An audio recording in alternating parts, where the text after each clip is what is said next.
with a very special guest that I was honored to meet through someone who spoke at one of the rallies under the heading Caribbean Diaspora for Kamala Harris. And that person was Jasmine Mateus, who happens to be the leader of the Essex County Young Democratic Organization in New Jersey. And I just think the world of her. And that saying about birds of a feather flock together, when she introduced me to you, I was like, oh my God, I have to talk to this lady and have her on this platform, because when we started talking, it was so organic. And I think the conversations that people are having, maybe privately, need to be more out there. So, but your name is Brianna Yeah. Armstead, Yes. and you are in a lot of different spaces. You're a public servant. You were serving on the board of education in Linden, New Jersey, Linden Public Schools. You're serving on the board of the National Haitian American Elected Officials Network. And, right now there's so much happening with that community in terms of just combating hate speech. And you have a marketing background, a private sector background, you're doing media type work. And I just, I understand what it is to be multifaceted. But when I just saw it on you, everyone is unique. And so I just was like, I have to have you on here. We got to talk. And I think one of the issues people are going to be focused on for this election is education. And so when you think about just your role as a Board of Education commissioner, what are the things that are top of mind for you? It's great that you say that because another hat that I wear outside of being a Board of Education commissioner is a sister. And I do have three younger siblings that are in the school district. My twin brothers recently graduated, but I have a younger sister that's in the district. And I talk to her a lot and I have a lot of conversations with her. And I think like the biggest thing that kids are dealing with is mental health and social media. There's such a crazy expectation on these kids to look a certain way, to act a certain way. Everything and anything that you do is documented. So imagine having like the most humiliating experience of your life documented and posted and uploaded somewhere. So I think that they're under a lot of scrutiny and they're facing a lot of pressures. And I don't know, it's hard seeing them navigate it as a Board of Education commissioner, but then also again as a sister. But I think there's a lot of battles that we face with trying to navigate how we help these kids face mental health challenges. But one thing I could say that I know our district's been trying to implement, and a lot of other districts have been doing it nationwide, we've been trying to create spaces where we have restorative circles and really encouraging teachers to do professional development focused on mental health so that our guidance counselors and our teachers are equipped to kind of navigate some of these different challenges, because the challenges that we're having now are different from the challenges that might have been going on 10 years ago, or even a year ago, because I think every year it's like something new. And another thing we also implemented, we brought in this thing called yonder pouches. So we have the kids slip their phones in a pouch for the majority of the day so that we can kind of focus on learning and taking off the pressures of having your phone out and wanting to instantly grab something. Because I think the phone's been a big distraction. And I think social media is great. Like I'm like my career is kind of based off social media. I do a lot of work with social media, but I think in the classroom, it's a distraction. The kids don't know how to turn it off. And there's a time and a place for certain things. Like I know I love my phone. I can't get enough of it, but I know there's a certain time at work where it has to I have to shut it off. I have to lock into what I need to get done. And I think trying to get them to differentiate, how to do that is a big challenge that we've been facing. And the focus of trying to look good and dress a certain way has Mhm. shifted, because now kids are more focused on what they're coming into school wearing rather than what they're learning. Like I go to basketball games sometimes and I see the kids in better outfits than me. And I'm like, I got me a good job. Where is this coming from? And I get it. You want to look nice, but I just think there's so much pressure on these kids. I can't imagine having to go to school now and deal with these type of like I don't know, these societal pressures. I don't know if I can handle it. It was a lot when I was in school. So just seeing it amplified, just, it's tough. Right. And I heard you say the word amplified because I think for a lot of people who did not grow up with social media or did not go to school with smartphones and other technologies, we don't necessarily always understand the level of pressure and what that has brought into the dynamic of education, because we're seeing things now that we've never seen before. I know that there are jurisdictions where students have used AI to do deep fakes of people and especially targeting young girls, in lewd acts where it's not actually them, it's this AI with that Right. technology that was used on some app to create that. And so when I think about a lot of the folks who I grew up with, and even prior, I would say I remember music videos being a big deal. Mm-hmm. I remember magazines being a big deal and the pressure to conform to a certain aesthetic. I think that existed, right? But what do you think is about the element of social media and modern technologies that make this so hard to tackle? I think that people have to understand that it's here and it's not going away. So I think a lot of times we have the conversation of social media, it's like, people think it's black and white, and really it's a gray area. Like, we just can't remove social media. You can't remove AI. It's here. AI has been here for a long time. The GPS on our phone is artificial intelligence. If you have an Alexa, that's some type of artificial intelligence. So it's here. I think people have to understand that it's not going under anywhere, but learn how to use it responsibly, and you learn how to use it to our advantage. I think that's where a lot of the difficulties comes in, because there's sometimes a generational gap between the teachers that have been here for like 20 plus years, and they don't really understand the kids, and they don't know how to kind of be a little bit more relatable to them. Whereas I think in my capacity, I explain that to some of my board members, why I do respect their roles and I do respect that they have more experience than me. I do kind of help them understand that we kind of have to meet the students where they're at and teach them how social media can be a tool to them and how it can be a benefit. People, not saying that you should go out and not pursue higher education, but people are Right. making careers and multiple sources of income off social media. So it's just kind of how you frame it. Like, yeah, you can use your social media to do a whole bunch of negative things that can impact your Mhm. future and possibly give you a felony.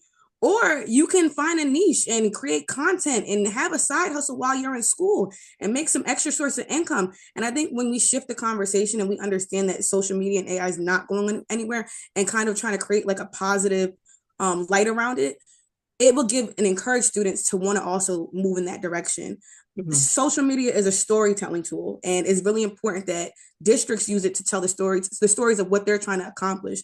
We do a lot of storytelling, Lyndon. I can say, like, since I've been in office, I know that our administration has been doing a really good job at making sure we're telling the story of Lyndon and what it means to be a Lyndon Tiger, and we're doing a lot of branding, and we've done branding across the entire district. Because I remember at one point, just to give you some context, when I was in Mhm. middle school, we had two different middle schools. They both had different names. So we had Soul Middle School and McManus, but I think Soul was, I can't remember our mascot, but we were like blue and gold, and then McManus was red and white. And there were like so many fights between McManus and Soul because they were two different schools, Mhm. and there was such an emphasis on them being different. And then we came in and we did like a whole rebranding. The whole Linden, we're all the Linden Tigers. There's not one, like, there's this school is Linden Tigers, school one is Linden Tigers, the high school is Linden Tigers. We're all coming together to meet for a common goal. And I think when you use social media, you can kind of use that to amplify what you're trying to convey. We're all Mhm. unified. We're all one band, one sound. We do videos with the cheerleaders. I come down to participate in videos. Some of our school board members do it. Our administrators do it. So when they see us doing positive things and using social media in a positive light and saying like, hey, this could be fun, can be cool, it doesn't have to be something negative. And then we hone in on creating skill sets. Like, and for example, in Linden, we emphasize a lot on our CTE programs, which are career and technical education programs. And we have a TV and production film class. So one thing that's really important is that students have the opportunity to learn editing skills. They have their own TNT news production class, which I've actually participated in. I've gone on to be in the segments because I have a TV background. And I do a lot of work with that class. But now this is something where they're using something positive. It's a skill set now. It's not just, hey, I'm putting out my phone to record a fight. I'm going Mhm. around the hallways to record and interview students, and we're talking about trends, and I'm interviewing teachers. And I think when you change the dynamic of social media and you make it fun, they still get to have their social media. It's just in a different way. It's not like, hey, I'm recording because, I want to talk about this person. It's I'm recording because I want to do an interview with my classmates, or I want to interview my superintendent. I don't know how many other districts are creating that space where students are able to actually interview their board members. I go down to practices with them, or I go down to their shows. And I think that makes the conversation different. And I think that helps offset the struggle when you talk about why things are so hard with social media. Gotcha, gotcha. And you packed a whole lot in there. I know I talk a lot. He's You like, got no. that was a can of sardines, okay? Yeah. Because one thing you said that stood out to me that I think we're having more expansive conversations about during this election cycle is valuing the trades and valuing other paths to success. And quite frankly, I think this country has to do a lot of soul searching in terms of how we even define success. But that's a whole nother episode, a whole nother interview. Hmm. That's a heavy lift right I there. know, right? One Um, at a time. right. One exactly, exactly. And so and then you also said something I found compelling and it resonated because there is a popular ex Google executive who has been kind of making rounds on social media. I think he was on the podcast Diary of a CEO, where he talks about AI and he talks about its origins and evolutions. And he's someone who was a technologist for decades and like was at the onset of some of these technologies. And what he has emphasized about AI, he's saying that we as humans, we are parents and the AI is a child. And so when you think of it in the context of if I'm a good parent or I'm role modeling good things, I'm putting good in, then you get good out. And so I love your point about just being mindful of, hey, let's not try to get rid of this technology whether it's AI or whether it's social media or other things that have made our life convenient in certain ways. Let's actually look for opportunities to use it for something positive. And then I also heard you talk about just this dynamic of being on a board, right? Because what do boards do? They have decision making power. And so when you think about your role, how you relate to your colleagues on the board, how do you keep students and parents included in that decision making process? So I think that one thing that's really important, because I do realize that sometimes there can be a disconnect between the students and the parents, and sometimes people feel like it's us versus them, which it's not. That's because we're all in the same. We all have the same end game. We all want the students to do well. If you're a good board member, you want the students to do well, and you want to be fiscally responsible. One thing that I think that's really cool that our board does is that we have a student board liaison. So we have a senior student, which is typically the class president. They sit on the board. Well, they sit at board meetings and they voice the concerns of the students. They kind of keep us abreast to what's going on. And we're able to better understand the dynamics of how they view the board versus how we're perceiving ourselves to be viewed. And it kind of allows us to have a little bit more insight on what they're thinking. We also do encourage parents and students to attend board meetings. I know I'm not going to say most boards because I can't speak for everybody, but I know, like, again, sometimes board members typically don't want people to come to their board meetings because there's this notion that board meetings are like chaotic. And I remember when I first got elected, people were like, brace yourself. People are going to be coming to the board meetings and laying it on you.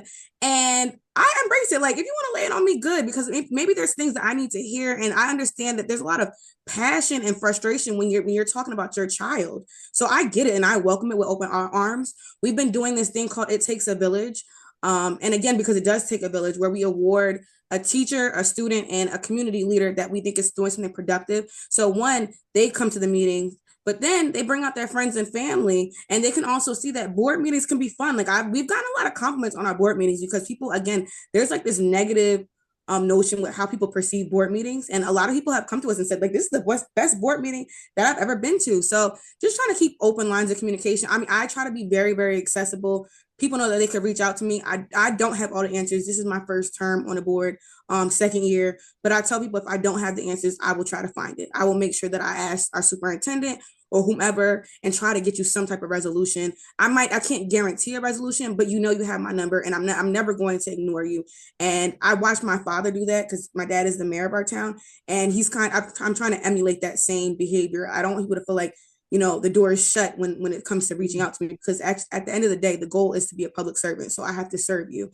And, service looks different on multiple layers, but I like to have open lines of communication with my constituents and with people. And then we also do things when we have like things that we know are going to be impacting the district on a large scale. We can't do it with every issue, because I think that wouldn't be feasible. But we do try to do parent surveys. We do send out surveys to the parents.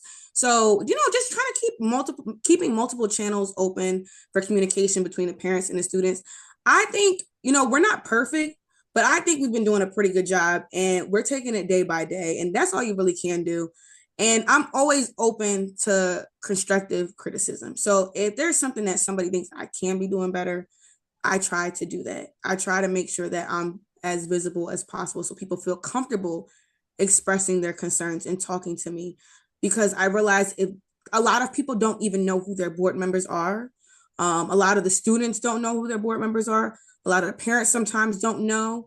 And I think the more visible I am, the more that they see my face, the more I try to go to the games. I try to go to club events. If there's outings that they invite me to, if there's walks, if there's fundraisers, I try to go to the fundraisers to the best of my ability. I do work full time, but I do try to the best of my ability. I go to the cheerleading practices sometimes, because I figured the more that they see me, the more I'm going to become a familiar face, and it's a lot easier to talk to somebody when you see them as a person and not a board member. If you see me as a person, that opens up the element of comfortability. So now it's not just you're having a conversation with an elected official, you're having a conversation with somebody's sister, with somebody's daughter, with somebody's friend. And I think that makes people a little bit more comfortable, because when you think about the dynamic of, for example, a parent or a teacher, going to somebody in administration, while I think our administrators are great, just that whole notion of them being an administrator, it might be a little bit frightening, because you're saying like, well, I'm going to quote unquote the boss to talk about a problem.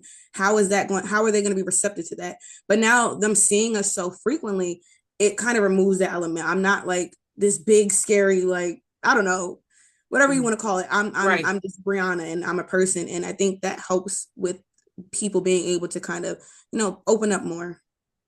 Yeah, I think accessibility is definitely important. And I think we're moving into just a season where I think people expect elected officials to be accessible, and they want to see your humanity. Whereas I know there were eras where um, people thought in a more hierarchical way and like top down way. Right. And it's not to say that we don't revere certain venues and forums and positions, and it's not to say that we just want to be irreverent about and casual about everything, but I think everything you described, the cheerleading practices, just being out there in the community, it brings a level of humanity. And I feel as though if we tapped more into just the essence of basic humanity, I feel like we'd see a change in this world overnight, I agree. seriously, and a positive change at that. So, and I love some of the things that you started talking about, like different programs and things that Linden Public School has. Can you expound on that? Yeah, so and I do focus on this program a lot, because I think that it's really, really important. But I remember growing up and not necessarily knowing what career path options I had. And I remember my mom my mom's a Haitian immigrant, and she's the woman that has made me the woman that I am today. So forever grateful for her. But I remember her like just drilling into how you have to be a doctor or a lawyer, or you need to go to school for a certain career path. So again, when we started focusing on our CTE programs and our theater programs, I got to see from my sister's lens, and coming back as a board member now from the students' lens, the excitement of them knowing that there's other career paths out there. And when I look up at how much money and time that we've invested into some of these programs, I see the scale of talent that we have within our district. So I knew the talent was always there, but opening that space and that window for them and actually funneling funds into it, you see things in a whole new world and in a whole new light. And I remember the students and one of our teachers coming to me because the TNT news production class had been offered the opportunity to go to Disney World. I always get the two confused, but they were offered the opportunity to go to Disney World for a TV and film workshop. And at first they were like, I don't know if we're going to be able to go. And I'm like, because we only had a couple months to figure it out. I'm like, oh no, we're going. Like this is not up for discussion. We're figuring it out. And I remember it did cost a pretty penny. And I know that the district, we were trying to figure out like, well, where are we going to get the money for this? And we all just sprung into action. The kids started fundraising. I started fundraising. And then the district met us halfway. And we ended up getting the kids sent to Disney. I got the chaperone. So that was my condition. I said, if I'm helping, I would come. Uh-oh, uh-oh, uh-oh. A little, a Man, little. I, where were you when I was in school? I I I want to know. go to Disney. I try to be selfless, but I had to throw something in there for me. But I got to go with them, and then I got to see, how the excitement. I mean, some of these kids, that was their first time going. It was my first time going. So just seeing the excitement, seeing what impact we created for them, and them knowing like, hey, a lot of them were telling me like, this is what I want to go to school for. When I went away to college, I had no idea what I wanted to do. I was just like, I know I'm supposed to go.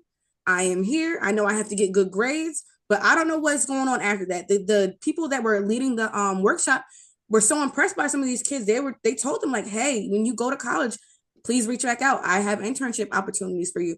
So it's things like that. Like I said, we have a really strong theater program. The kids are so talented, and it's really exciting getting to see how their lives are being shaped so early on, because I think, at least I know for myself growing up, I did have a lot of teachers that made an impact on me, but I didn't know what was out there. And I didn't know. And I think had I known sooner, I might have gotten there a little bit faster. That's not to say that I didn't get there fast, because I knew that I wanted to make something of myself. But I get to see them have I guess like I crawled so that they can walk. And it's refreshing to see. I'm really happy with our district. I'm really happy with what we're doing. We have programs where we partner with a lot of universities. We have a program partnership with Keene University where kids are over there taking college courses, getting credits. So that's just like one of many things that our district is trying to do. But I am very happy with the direction that we're going, because I do see, people talk about a lot of the bad things that are going on across the country. And I do agree, there are a lot of chaotic things. There's a teacher shortage. Again, like we talk about social media, people are riled up from social media, but there's a lot of good out there too. And I think there's so much emphasis on the bad that when you emphasize bad, what happens? More bad happens. When you emphasize Exactly. good, you highlight good. The world's their oyster. Kids see good things happening. They say, well, that might be obtainable for me too. And if they see that we see them in a positive light, they're more encouraged. If they think that we think that there's something wrong with them, where is the incentive for them to do better? If I'm coming up to them like I'm scared and I'm uncomfortable in the district and I'm uncomfortable being around them because I think that kids these days are bad, I don't know if I walked into my job and the first thing that they did was make me feel uncomfortable, like I'm not ready or I'm not qualified or I'm not good enough, I don't think I would do well. Mhm. Mhm. Or I'm not saying I Yes. wouldn't, but I think it would be harder to do well. It I would, would think so. I would yeah, think that one thing leads to another. One plus one equals yeah, two. Yeah. And I think I can relate to you in the sense that you grow up with Caribbean parents and grandparents yeah, and just folks who had dreams and aspirations as they journeyed from where they came from to here, and how that can create a lot of pressure and different things. And um, I when I think about just culturally though, I want and I think of like my own children or future children, right? How do I maintain a sense of connectivity to the culture without perpetuating things that maybe were not as helpful Right, in my growth and development right. as a person? I think the key is that we are already thinking about how we can stop the cycle of the negative. I know for me, at least, when I was growing up in my household, my mom was very, very hard on me. And I know that I was coming from a great place. We've had several conversations, and it's crazy because my relationship with my mom is like night and day.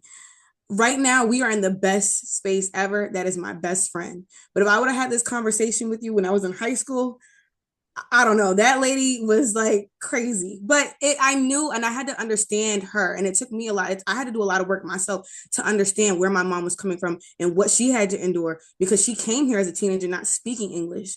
And she came here with all the pressures. I mean, my grandmother was working 3 jobs trying to save money to be able to put my mom through college. My mom was such a hard worker that she got a full ride. But I saw my mom was literally carrying the pressures of entire generations on her back when she came here because for her it was all or nothing. So here she sees me, her daughter, who has it a little bit like things have changed. You know, I'm not growing up in the same generation that she did, and her trying to understand it was very hard. And I think one thing that my mom did that I commend her for, because I know a lot of parents don't do, she apologized to me. And Wow. that was such a big thing because that was a Wow. very emotional conversation. She apologized and she said to me, she said, I was doing the best that I could and what I knew how Wow. to do. And I respected her so much for Wow. that. It was such a deep and surreal moment for us because we saw each other in a different light. Like I saw this heartbroken Caribbean woman that, didn't get to date. My dad was her first boyfriend, and all she knew was school and college and to get married and to have children. And then here she has this daughter who I'm not married yet. I mean, by the time I'm 26, my mom was, I think, 24 or 23 when she got married, and she had me by 24. So here she sees me, and I'm like just experiencing life, and I'm hanging out with friends, and I'm still getting good grades. So it was like really hard for her to understand that. But I think with every generation, we chip away at some of the negative obstacles that our parents had to endure. And I think that my takeaway is just making sure that knowing that I'm not always right in every conversation and giving my child a safe space to have conversations with me. Because once my mom opened up that door for us to have conversations, it changed the whole dynamic of our relationship because it was no longer just, a young woman finding herself. It was a young woman finding herself while being able to talk to her mother. And that is a strength within its own because when you have your mother to talk to, you can navigate situations a lot differently because 9 out of 10 times they went through the situation already. So now I have someone that's 10 steps ahead of the game because she's already dealt it. And now we're able to talk instead of me having to figure it out by myself because I'm too scared to have the conversation with her. I think that, just being aware of what our parents have went through, being understanding. But then when you talk about not wanting to lose the culture, which I do think is a challenge because, I don't speak Creole, which is a big thing that I wish I did. And I know people are going to like jump on me for this, but just making sure that you're proud of where you come from, not losing that pride. Because I know I don't speak Creole, but I'm probably the proudest non-Creole speaking Haitian that you know. I'm very proud to be Haitian. I put myself in Haitian spaces. I mean, even when I joined Neon, I went there on a leap of faith because a young woman named Chardonnette Frederick, she's a councilwoman in Irvington. Yes, yes, I Yeah, know her. Oh my gosh, yeah. yes. It's a small Yay. world. I know, right? She did a big thing, which Jasmine also did, which was being a connector and being a bridge. And I think that's how you don't lose the culture by being a bridge, by extending that branch over to someone else and saying, hey, here's a space where you're welcome. I don't care if you don't speak Creole, just come on over. And she had me speak on a panel for Gen Z elected officials. And I ended up going down to Washington, D.C. by myself, which is my first time doing like solo travel. I was scared. And while I was there, I reconnected with another young woman named Yola, who is an advocate over in Springfield, Ohio. She's doing a lot of great advocacy work with the migrants. We mind you, this full circle, me and her grew up with each other. She lived in Roselle. I live in Linden, but our schools What? are, Linden's right across the border from Roselle. So we knew each other growing up. We were always friends, but we just kind of lost touch. You know how life goes. This Right. person goes this way. She moved to Ohio, and she saw that I was speaking on the panel because I was posting it. We follow each other on social media, and she did what Charnette and Jasmine also did. She decided to reach out, and she said, "Hey, girl, I'm also going to be at this conference. Let's hang out together." And I was so excited. I'm like, wow, here I am taking this leap of faith, scared. I talked to God about it. I said, God, I'm nervous, but like, just kind of stay with me on this journey. Make sure that things go right for me. I'm taking this leap of faith. I trust you. And God, unbeknownst to me, he said, girl, just go because I'm sending you a friend. So I connected with Yola there and it lifted my confidence. I met a whole bunch of people, but then now I joined Neon. And then while I was joining, we had a meeting and somebody nominated me to run for the executive board, which I had no intentions of doing that. That's why I said like when something is for you, it's for you. I had no intentions of joining the executive board. It was my first time going to a Neon meeting. So that was like the last thing on my mind. They nominated me. I gave a kick butt speech All and then right. I got elected. So now I felt like, okay, here I am. I took this trip to Washington, D.C. I spoke on a panel. I joined Neon. Now I'm on their executive board. And then from there, I got connected with so many other people like Berg Linus. Oh, He's yes. a council person in East Orange. He's been like such a big brother figure to me and my friends, Jasmine and Yola. We call ourselves the Big Three because we're these three young Haitian girls trying to, make something happen, trying to make some change. It's really fun and exciting. And he makes sure that he includes us in different spaces we probably might not have been thought of, not because people don't Hmm. want to, but just because they're Right. maybe not thinking of it. And sometimes I think that's the part where like just not thinking of it. So I think we have to just think, how can we continuously bridge that gap and bring more people in? And how can we continuously pass that torch? So if somebody extended it to me, how can I find the next person to extend it to and bring into that space? And I think that's how we don't let the culture die.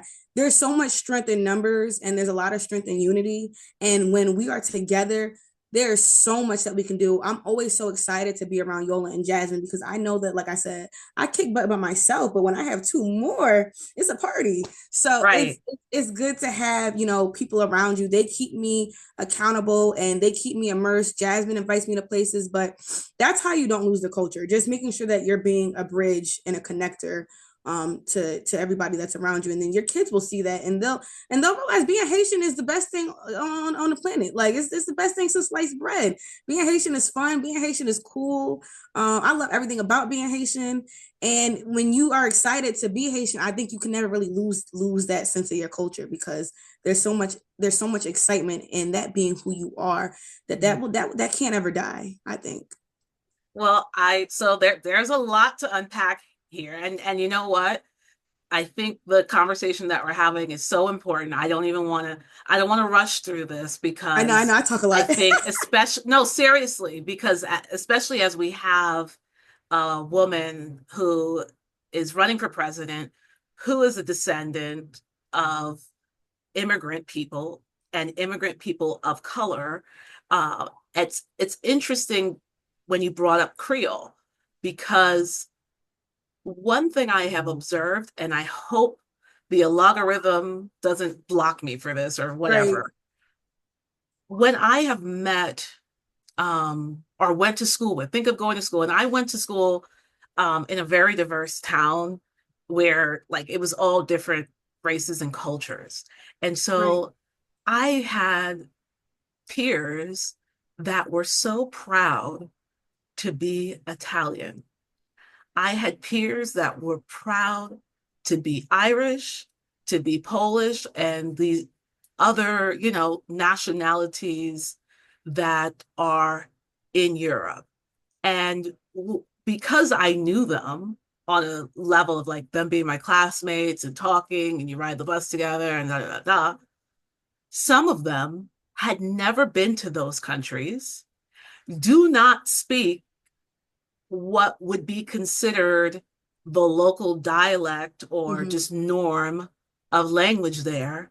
but they still have a lot of pride in being that nationality. And I have not seen in other cultures where maybe the person that immigrated or the one prior diminishes or somehow tries to invalidate someone's authenticity for being proud of their ancestry, whether they'd been to the place or not, or like, Exactly.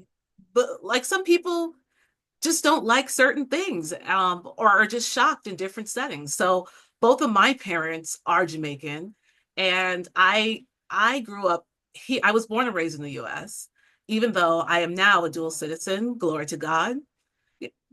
And but my think of my father's experience. He was born in Jamaica, but he spent a lot of his formative years in the UK going to boarding school. Wow. And I think with Caribbean people, we move around so much and we go to different places. Like, I think the infusion of wherever you've been or you've settled with what culture you brought with you is totally valid, and it should not be diminished over things that really it may be superficial. Yeah, no, I agree. I think a lot of that stems from the pressures that our the other generations had to assimilate and to kind of conform. So I think like there's some type of internal conflict that a lot of people are having with, accepting people that maybe don't speak the native tongue or are half I'm half Haitian. So my mom's Haitian American, my dad's African American. But I remember being at the Neon conference and them saying, we are one big umbrella. We don't have the luxury to push Mhm. anybody aside. We don't, because with all the chaos and all the hatred, I mean, what's going on. We Right, don't have we can't afford to push people out of the group right now because we need to be unified. right. We need as We many need love as we can numbers. We get. gang, We gang, need gang, numbers. gang. Like, Yeah, and yeah. it's so much bigger than, somebody not speaking the language. I'm like, right now, we could focus on that later. I mean, shoot, if you want me to learn, teach me.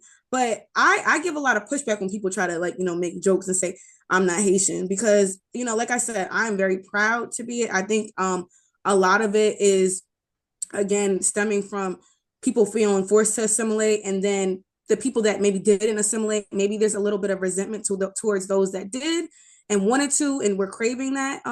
So I think it's a deep conversation. I think a lot of us are wounded and hurt, and I think there's a lot of traumas that we're trying to overcome that cause that division. But again, I think that systematic racism and a lot of things did a number on us because it created a lot of divisiveness amongst ourselves. And right now, we just don't have that luxury. I'm not saying that you should ever be divisive, but we really don't have that luxury. We're in such a tremendous fight right now. I always say, Right. like, I feel like I'm fighting for my life right now.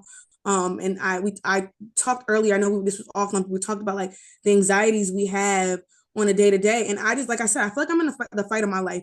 So do I want to fight with my brothers and sisters right now? No, that's like me coming home and I'm exhausted from work and then coming home to fight with my family. I don't want to come home and fight. And I feel like when I look at the Haitian community, that's my home. No matter how you slice the cake, whether I'm half Haitian, whether I speak the language or not, that is my home. And I need to come home and feel a sense of community. And I will say though, right now I've been in a lot of great spaces where I have Mhm. felt like that. I've been given the mic to speak at rallies, and nobody has said, "Hey, that girl's half Haitian. Why is she speaking?" They're just happy to have me there, and I'm equally as happy to be there, and for my voice to be heard. And I think that's what the main focus is right now, is just getting us all on the same chord. Once we're all on the same page, I have no doubt that there's nothing that I think can stop us once we're all on the same page. But there is sometimes some divisiveness, but I think that people have to start looking at the bigger picture and looking at like what the real end game is. The end game is that if somebody does not like um a minority, they're not gonna sit back and go, well, this one's half Haitian, Right, this one's full Haitian, this one's Jamaican. They just don't right. like us. So what are we not liking each other for over something so trivial? Like we gotta be for real. Be for real. we do have to be for real. And I'll say this, there is a friendship that I had to walk away from with a woman who happens, she just happens to be African American, who has, I think, just negative stereotypes or views of people who have origins in the Caribbean.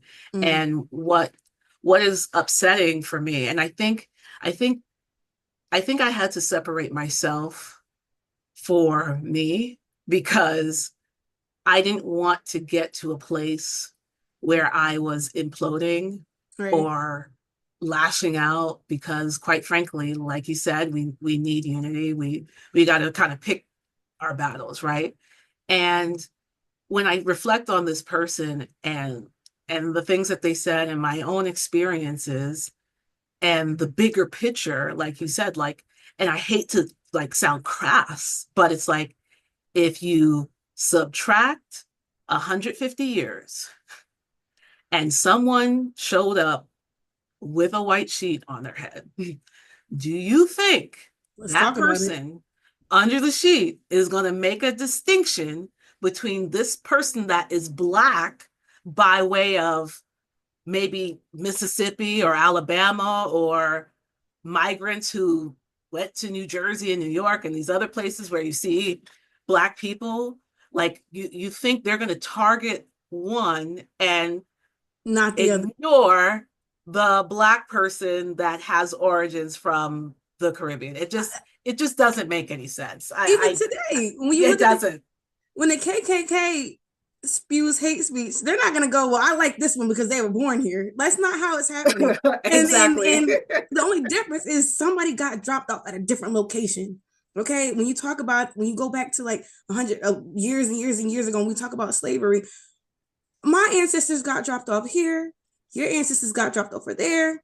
We were all in the same boat. We were all in this under the same circumstances. We just happened to Right. get here, just by a different time frames. But um, it's an interesting conversation. I even have when people talk about like this administration and how they're very frustrated with the migrants, and they talk about the frustrations that they have with them coming over here, and they complain about how if Kamala is elected, they're leaving the country. And I always find that notion so ironic because the notion of you being uncomfortable with the administration and wanting to flee to another country is the same frustrations that you're having with the Haitian community for coming over here. Come And the on. difference between them is that they're coming over here because they're afraid for their lives. They're trying to feed their kids. They want to live. They're not Right. coming over here to giggle and to kiki. They're coming over here to survive, to make a living, so that they can have some type of future, so that their lineage can their family can go on and continue, and they can continue to have generations of their family.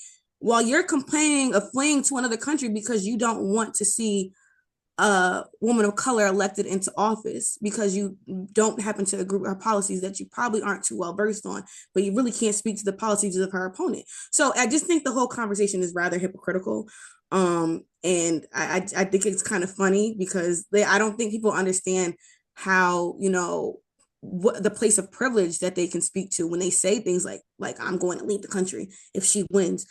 I'm just like, so if Wow. you do it, but Right. it's a problem if I do it. Well, my people did it. Exactly. You want to go somewhere else and be accepted and included and have this quality life that you think will be available to you there, but you don't want to see that Somebody happen else. here with other people. And I think that speaks to a broader ideology about what is thought of as who deserves what, who is deserving, who is Right. worthy. And Lord have mercy, I don't even want to go there. I know. That's another conversation for another day. We That's may a have to whole, yeah, we might have to do you an just go, episode. exactly. You just gonna have to come back. We just gonna have to do Yeah. a Brianna Armstead series because we hitting Right. a lot of points right I know here. it's a lot. It is a lot. And I'm glad you brought up the issue of immigration and this just this election. What what led to you being so civically engaged from a young age? So it's funny because this again, I feel like all my answers are pretty lengthy. I'll try not to be so long-winded. But no, I've always had a passion for being involved in public service. My parents are elected. Well, my dad's an elected official, and I was always involved in his campaigns at a young age, like canvassing and doing door to doors. And I was actually in some elected officials' literature. Like they had me, posing on my bicycle, my little pigtails. So I have so many memories of being involved. And then I remember when those memories started to turn sour at one point because my dad is the first African American mayor of our town. And again, my mom's a Haitian immigrant. And I saw my dad's tumultuous journey to become the mayor. And a lot of times I talk to my parents about this because my siblings don't know that journey. They see my dad as the mayor. I saw my dad as a council person that was running for mayor, that was being exiled, that was being targeted, where hundreds of thousands of dollars were being spent against him while we were being compared to apes, while posts are being made, while people were doing all types of hateful things. Hate mail was being sent to our house. Diapers was being called on us. And obviously for unfounded claims. I mean, like, I'm a girl dad. I got the best daddy in the world, and I'm here to I'm willing to bet money on it. But I just remember seeing that and being like a little bit jarred and resentful towards politics for a while. And people also, I'm a hard worker by nature, and because my mom, my Haitian immigrant mother, who doesn't play that, she didn't play about my grades, and she didn't play about me being involved in extracurriculars. And I remember working so hard and people saying, "Oh, you're just gonna grow up and your dad's gonna, get you a job in the city. You're not gonna do much." And I remember being just so jarred and angry that I told myself, I don't want to do this anymore. I don't want anything to do with politics. It's so nasty. It's so rude. People are so disgusting. People were saying all types of nasty things about me, and I'm not. I can't lie. I'd be a liar if I said it didn't bother me at one point in my life. And I felt really discouraged from being involved in politics, even to the point where I thought it was wrong if I got involved in politics because somehow I allowed people to convince me that me being involved would be a form of nepotism, even though it's an elected position. And Right. nepotism, by definition, is somebody putting you into a position, not being elected. So I will say that they did a number on me. But I remember at one point in my life, I had accomplished so much in TV, and I had became like a producer at 23, and I had worked for a couple of different networks, and I felt really satisfied in my career. I said, I did a lot. And I remember I had invested so much of my time into my career, and I had neglected my social life a lot. And I remember saying, as much as I love TV, I knew that I had an itch that needed to be scratched. And when something's for you, it doesn't matter how far you try to stray, it will always be for you. You can't, push aside what God has planned for you. And I remember my dad saying to me, we had a conversation about like, the Board of Education election and, someone, a space being open for me to run. And he asked me, he said, would you be interested in running? And I thought long and hard about it. And then I said to myself, if my father was a doctor and I said to everybody, I would like to be a doctor like my daddy, it would be applauded. And then I Right. thought, if my dad was a lawyer and I said to everybody, I would like to go to law school to work at my daddy's firm, it would be applauded. And I said, if I told everybody I wanted to go into teaching like my mother, it would be applauded. And when I told everybody that I wanted to go to Rutgers because my mom went there, it was applauded. So I just couldn't fathom why this wasn't being applauded. And I said, you know what? The heck with the naysayers. I'm not doing anything wrong. I know that I have a passion for being involved. I love watching what my dad has done, and I love watching him be so engaged in the community and know so many people and remember so many faces. And not just like, I mean, I've been with him from the very beginning at his campaigns where he would be in the supermarket campaigning at ShopRite, just seeing how that intimate relationship he had with so many people and how he's helped so many people. I mean, I went from seeing, City Hall go from looking one way to it being a little bit more reflective of the population that lives there. And I went from seeing that in our district, and I went from seeing all the things that he was able to do. And I said, you know what? If he's doing something good, why should I be ashamed of wanting to follow in his footsteps? So long story short, it was always there. It was derailed for a little bit, but I will say right before I ran, I felt that fuel get ignited. And I know that there's so much change that we need to do around this country, but a lot of it starts at a local level. And somebody has to be one of those people that are pushing through and getting the work done, so that people in their communities can benefit from the fruits of their labor. Thank you. Thank you so much for saying all that you did. Again, a lot of gems in there, a lot of jewels. And as you were speaking, I thought about Layla Ali and how people were like downing her, talking bad about her.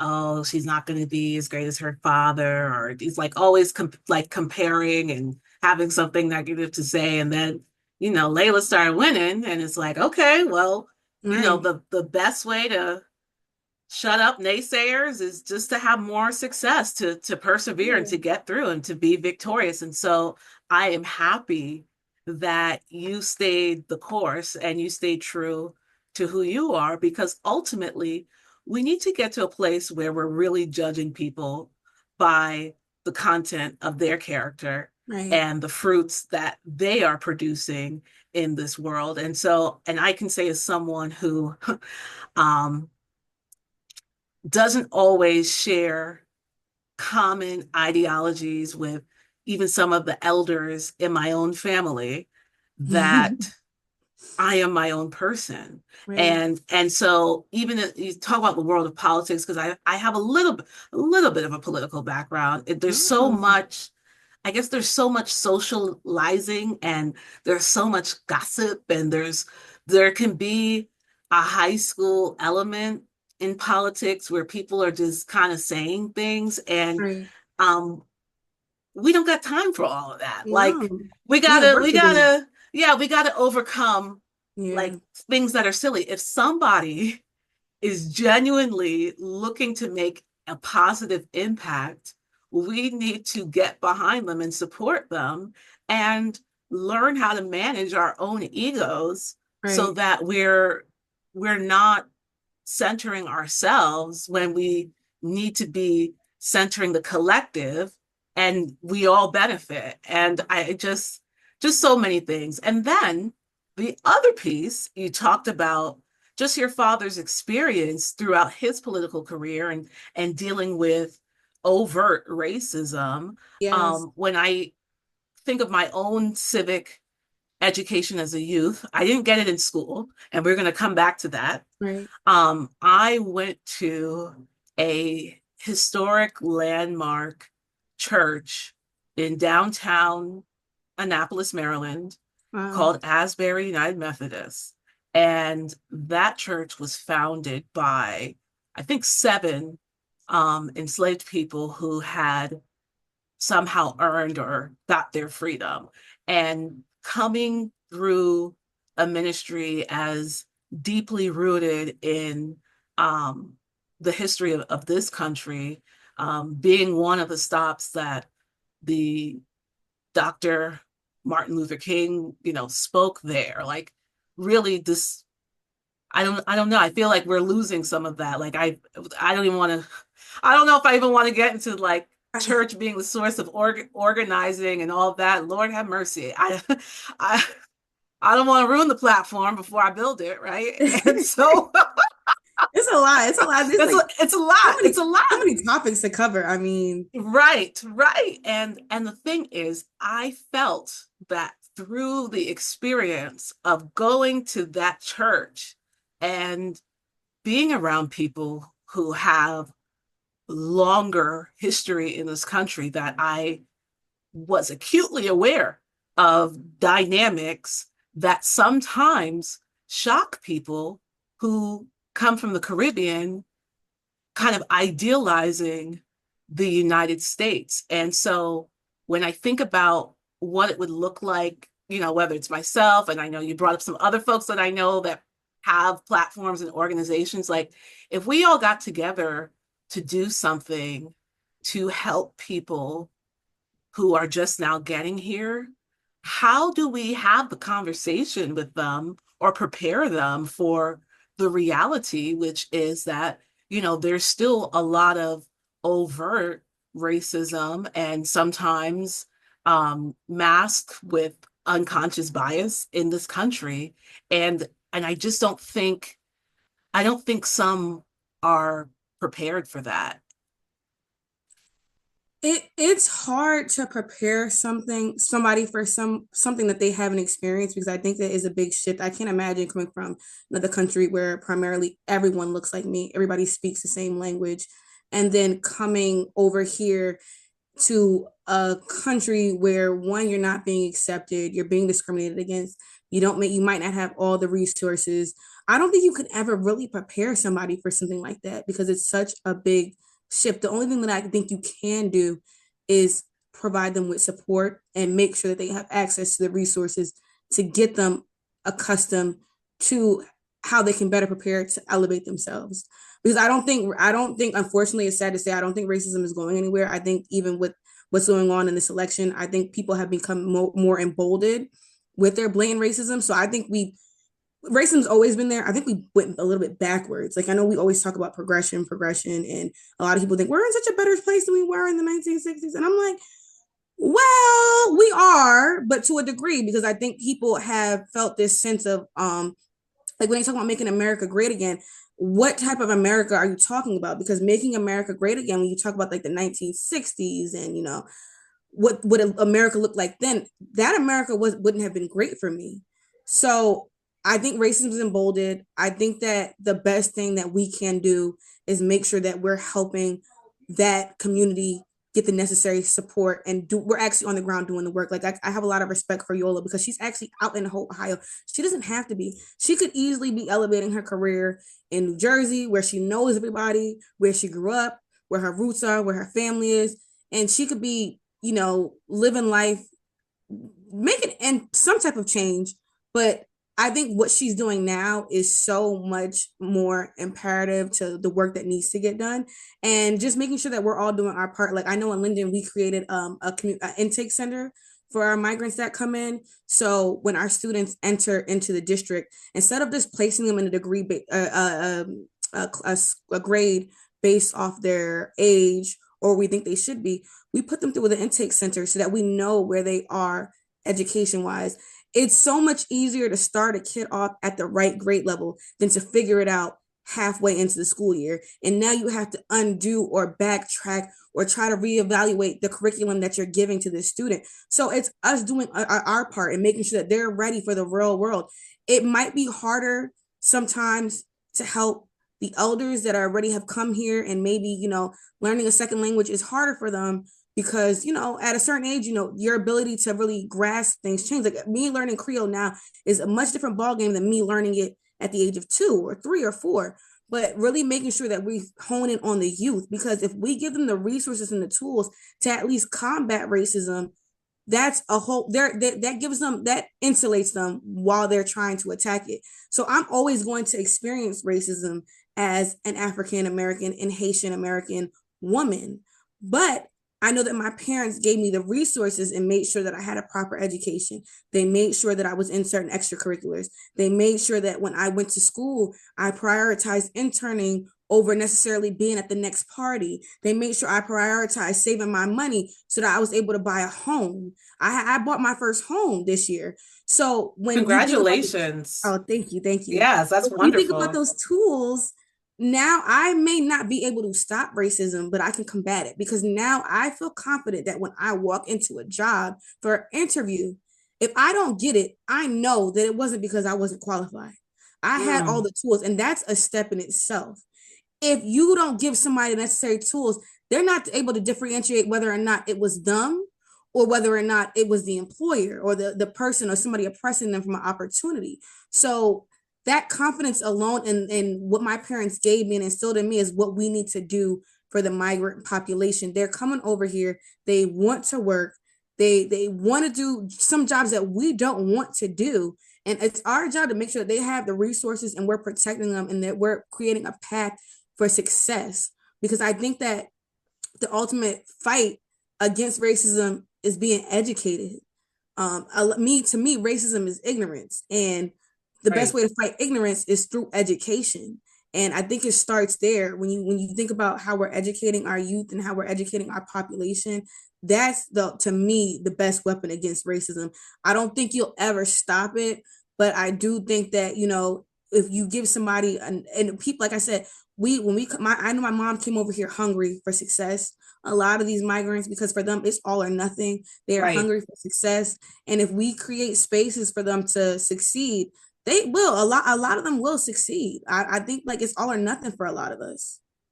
I agree with you. And I think even as a first generation American, I still have that all or nothing spirit. Right. And I know that sometimes that level of intensity is overwhelming to people, but I'm fortunate that throughout my career I've met people, even if they were not don't identify as Black, like say maybe they are South Asian, Right. and they kind of relate to this experience of like feeling like, oh my goodness, I must succeed, like it's all or nothing, and I will not lose. So I definitely hear you in that regard. And I think that it's incredible what you're doing because I believe you'll inspire other young people to get involved. And here's the thing. I know that there is a certain generation of African Americans that say when they were going to school, they learned about civics. And at some point, civics got removed from public education Right. curriculum. So just curious, just in your capacity at, on the board of education, and we talk about getting young people involved, how do we increase or incorporate civic education to prepare students to become engaged citizens? I think that that's a great question because I think that that's one area where districts, administrations, board members can do better across the board. I think that there needs to be more of an integration with civic education and everyday learning, and not just like as a separate subject matter, but just carrying those conversations, making sure that there's hands-on experiences for students to kind of understand how the government works. Again, encouraging them to know who their board members are. I was just talking to one of my colleagues and saying we need to have a day where we have some type of in-person assembly where we talk to the kids and they know who their board members are, because I need them to know, because sometimes I look like I'm in high school. I need them to know when when their board member comes, who their board members are, and more importantly, what it is that we do, so that they can understand that hey, maybe they might want to be a more board member, but they're just not aware of what it is that we do. And I just think that we can do a better job with partnering with the schools to make sure that the students have direct exposure to knowing how the decision making is happening. I don't think a lot of times students understand why we vote on certain things. And I think decision making makes more sense, and Hmm, you'll understand what we're doing more if you understand the process behind it. right. So like I said, I think there's a lot of work to be done in that area. And even having a student board liaison sit on our board with us at board meetings, that's just one step towards the end goal of making kids really understand how we do things. But I remember even when I might have been in high school, I sat on a juvenile justice committee, Mhm. and that experience alone kind of got me integrated onto how, like, certain processes happen with court, and how certain decision making is done on that level. So I think creating those hands-on experiences, those community service projects, that's really how kids learn, because I think it's one thing to tell them something and to teach it in a class, and to make it a course. And while I do think that's important, I don't think that sometimes that resonates with kids. At least not me. I'm a very hands-on person. I'm a trial by fire type of gal. Everybody learns differently, but I Right. think we have to create multiple opportunities and spaces. But we also have to do our job to make sure that these kids know who we are. And like I said, even when for me, even chaperoning that trip, I got to explain to the students who I am, what it is that I do, and how I was even able to make the trip a reality, because they weren't even 110% sure how we got to that space, because just Right. because we want to go on this trip doesn't mean the district has the money for it. Right. So people see the district and they think we have an infinite amount of funds, but like we're also responsible for a portion of the your city's taxes. So when people think about that, students might not understand that piece. So me trying to get you to go on this trip and be fiscally responsible, what budget are we pulling out from? You know, where are we getting the funding from? So like just getting them more abreast to how those things happen. And that comes from conversations, again, community service, getting them involved on a hands-on level. But I think we have a lot of work to do because I think people look at politics and they see it as like, you know, it's in a box. Like you have to be a certain way, you have to look a certain way, Mhm. and that's the only person that can participate in politics. And a lot of times they feel like, well, my vote doesn't really even matter because nothing's Mhm. going to change anyway. And they don't understand that if enough people say that, then that becomes the reality. So Right. trying to make it more relatable, and I try to be my authentic self when I step into spaces because yes, I'm an elected official, but I'm still a 26-year-old girl, young woman, I should say. I'm a 26-year-old young woman. So I'm still navigating my 20s while being an elected official. So I also try to be visible so I can show the kids like this is what being an elected official looks like at 26. I'm not in a box suit. I'm still having fun. I like some of the things that you guys like. Politics is a fun experience. I'm meeting people. I'm networking. I'm making important decisions about the budget, but I'm also going to political mixers and I'm going to conferences. And politics is it's so multifaceted, and it is what you make of it. Like if you go into the opportunity and you're just like very cut and dry and all it is about policy and decision making, there's a lot of serious things going on that you should be aware of. But politics is fun too. Like I have a lot of fun being in this Mhm. space. I mean, there's a lot of things that are grimy and not so charismatic about the role, but there's so many things that are just like that bring so much passion and so much fun. And if you want to do it, it's here. But I think my role as a Board of Education commissioner is making sure that they see that piece of it. Because if they only see the bad, that's all that they have to go off of. If I can show them that, you know, by being there and being present and letting them know what it is that I do and that somebody at a young age can do it as well, then maybe they'll be more inclined to get involved. Maybe they'll be more inclined to go to a board of ed meeting. Maybe they'll be more inclined to go to a housing authority meeting because they want to know about how, you know, zoning works. There's so many different things that they can get involved in. And it's our job to kind of make them more aware. But I definitely think to your point, to answer your question, we have to create more hands-on situations for them because when it seems like another subject, they're going to treat it as such. If it seems like a class that they just have to get an A in or pass, they're going to treat it as such and they're going to get through it just the same way I got through statistics because I knew I had to pass, and they're going to get the grade and then they're going to move on from their life and they're never Mhm. going to look back at it again. I couldn't tell you what I learned in statistics when I was in college, but I know I got an A. And I don't want that to be the reality of our students when they're trying to learn about civic education. Yeah, thank you for that. And I did not know that your mom was a teacher.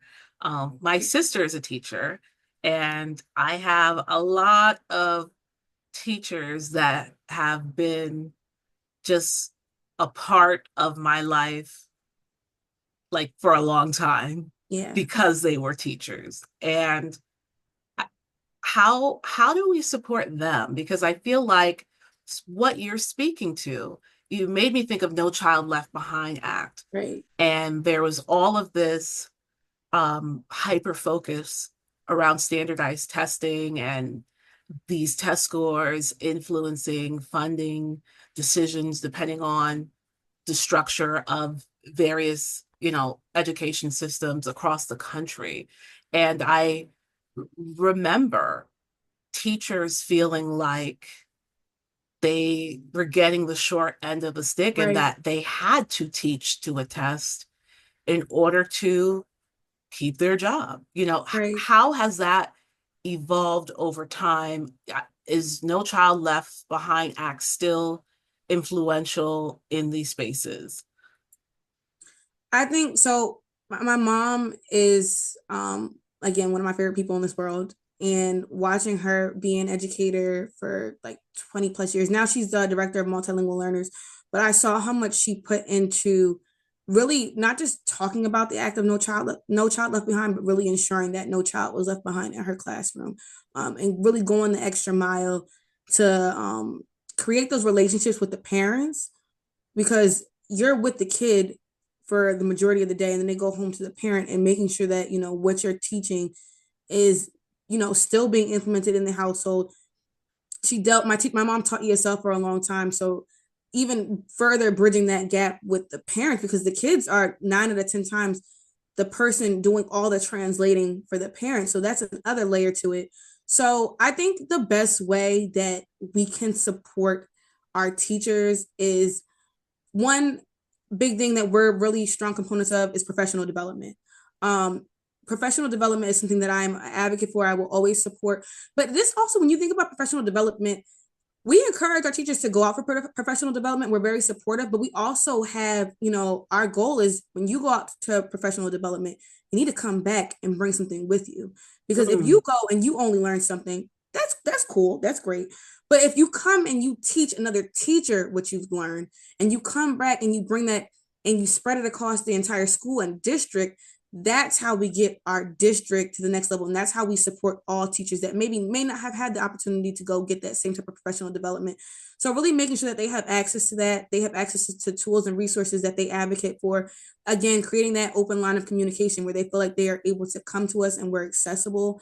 And then also making sure that we're creating opportunities for professional development that's culturally responsive to the needs of the district. So when you talk about having students and teachers that are reflective of your population, you also want to make sure that the teachers that maybe aren't reflective of the population have an understanding of how to handle and respond to certain things in that community. Because if a mm. teacher doesn't have the proper tools to respond to certain things, that just kind of brews an environment for chaos. So not necessarily, coming down on the teachers, but providing them with the tools and resources. I think if they're supported in that area, it leads for them to be a little bit more successful in the classroom. And then truly, when you understand every child in your classroom, no child is left behind. If you go into it and you only know how to culturally respond to one group, the other half of the classroom, you might think that you have a bad student. And it's not that Mm. they're a bad student, you just don't know how to respond to them. You didn't have the proper resources. But if you have the resources, everybody in the classroom can benefit from your teaching, because you might have to teach on a different level. Like we talked about this earlier when I talked about me being a hands-on learner. Not everybody is a hands-on learner. Not everybody comes from a two-parent household. Not everybody has a parent that's able to help them with college admission essays. So really understanding the needs of your district as a teacher can be hard if you don't have an administration and a board that is, encouraging you to go out and seek the additional knowledge to really get your district to the next level. I think that, we try to be very supportive of professional development. But again, to what I said before, our board, we're all for the professional development, but we do not believe in keeping that information to yourself. If you go out to get the tools, each one teach one. You learn something, you pass the torch. That's how we cover everybody, because it really ultimately becomes a trickle down effect. If one person has knowledge, it becomes like a game of telephone, and little by little, the whole school ends up being privy to the information. And we're not perfect. We don't hit the mark every time, but I think we have to start somewhere. And I think that's the best approach, just making sure, when your teachers come to you and say, hey, I want to go to this conference, or I want to go take this course online, or I want to better myself. I want to understand that we are open and we are encouraging and we are supportive, because as much as I want the students to learn, I want the teachers to have that same opportunity too. You never stop learning, and this is a forever evolving generation. If you do not continuously educate yourself, children will get left behind. And I think it starts from the top down. It starts from the board being supportive of our superintendent, and then it trickles down to the superintendent being supportive of her administrators, and so on and so forth. And when you have that kind of relationship, I think everybody wins. Wow, wow, wow. Thank you. Thank you. I'll tell you this. I from what you just said and some of your earlier comments, I am very encouraged to hear of certain women in the community that I have known for a while. I might not be close to them, but I know of them and I've engaged with them. I am just so happy that they're setting a good example for you Yes. and that they are being a bridge and passing that baton. And I love your approach to this. And I want you to meet my sister because my sister has taught public school, private school, and she also was an English teacher overseas in South Korea. Oh, So wow. she, yeah, so coming back to this country and being in the education system here just she has another, you know, perspective that I think in this education space we got to synergize and we got to Yeah. come to the table as a community and say we're going to be a part of the solution. Right. So usually when I interview people, I say famous last words, but clearly this is not the last time we are going to be speaking on this platform. Clearly. So I don't want to say famous last words. How about words to leave by? Some words to leave by. I would just say, don't let anybody dim your light, and we're going to make it to the other side. We have such a long road ahead, but if we stay true to ourselves and we remain receptive to welcoming others into our space, I feel confident that we are going to get the job done. I feel really good about the direction that we're headed. And I'm looking forward to using my voice to continue to encourage the youth to get involved, to get civically engaged, and to know that the sky has no limits. What you make of opportunities is what you will get out of them. And I plan to make the most out of all of my opportunities. Love it.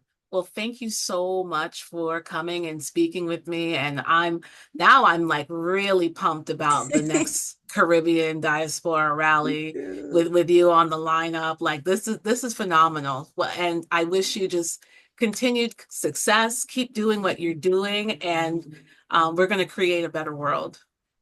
I agree 110%. Thank you so much for having me. And I'm really grateful that, you took this time to have this fruitful conversation with me. Absolutely. Later.